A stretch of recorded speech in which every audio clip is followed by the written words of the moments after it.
আজকে আমি রান্না করব নতুন আলু দিয়ে কষানো গোস্ত, যার জন্য আমি পেঁয়াজ ভেজে নিয়েছিলাম।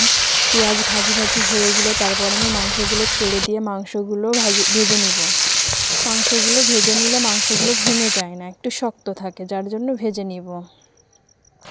মাংসগুলো ভাজি হয়ে গেলে আমি একে একে সব মশলা দিয়ে দেব। জিরা বাটা, রসুন বাটা, আদা বাটা, এলাচ বাটা, আর পেঁয়াজ বাটা, তারপরে দেব দারচিনি, এগুলো দিয়ে একটু ভেজে নিয়ে তারপরে দেব হলুদের গুঁড়া, শুকনো মরিচের গুঁড়া, যার যেরকম লাগবে সে সেরকম পরিমাণ মতো দিয়ে নেবেন।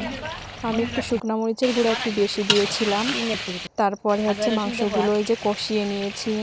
যখন একটু তেল উঠে যাবে মাংসের উপর দিয়ে, তখন এর মধ্যে পানি ঢেলে দিতে হয়। এই যে আমি পানি ঢেলে দিয়েছিলাম পরিমাণ মতো।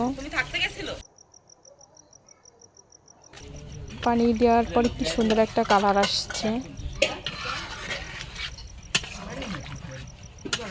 আলু দিয়ে কষানো গোস্ত খেতে খুবই মজা হয়, যারা খেয়েছেন তারাই জানেন।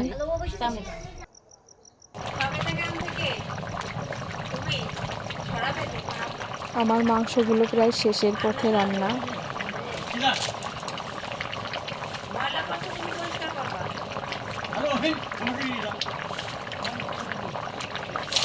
মাংসগুলো দেখতে কি সুন্দর কালার আসছে, খেতেও অনেক লোভনীয়।